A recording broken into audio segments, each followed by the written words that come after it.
evening, I'm the Game Tutor, and tonight we're going to be looking at What the Golf. Now, it is absolutely no secret that on this site we focus primarily on the Nintendo Switch, but I've been extremely impressed by what has come out of Apple recently on Apple Arcade.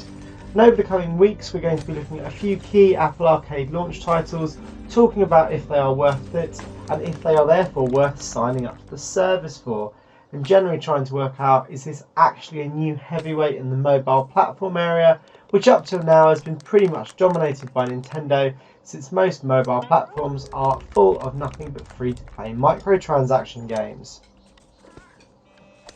Now, I first played What the Golf at EGX last year, and within the first few minutes of playing I immediately knew this was something special that I couldn't wait to get released. The game markets itself as a golf game for people who do not like golf. Now, actually for me that couldn't be further from the truth.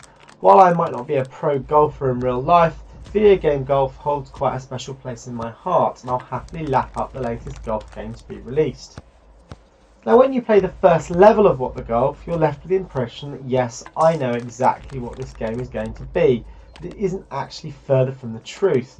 What the Golf is a kind of physics-based arcade puzzle that's very difficult for me to explain.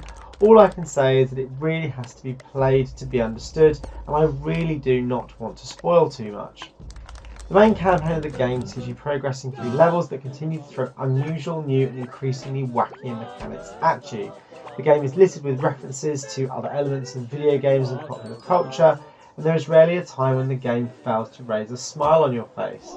Again, without spoiling too much, from the first quarter of the game you see yourself playing levels based on Super Mario, Portal, and even other more obscure indie titles such as Super HONK.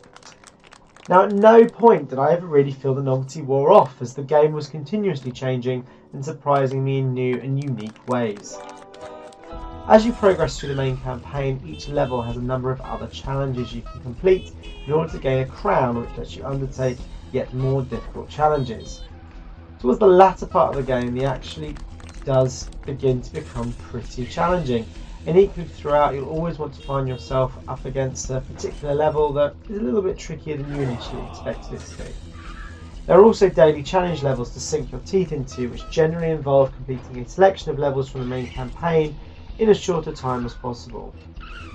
Now, What the Golf definitely knows it's a game that you're going to want to show people and show your friends in order to surprise them, and this is definitely highlighted by the Show My Friends mode that you can select from the main screen. Overall, What the Golf is easily one of the most unexpectedly enjoyable games I've played all year, and it was the first game I downloaded as part of the Apple Arcade, and it's an excellent place to get started if you've just signed up to the service.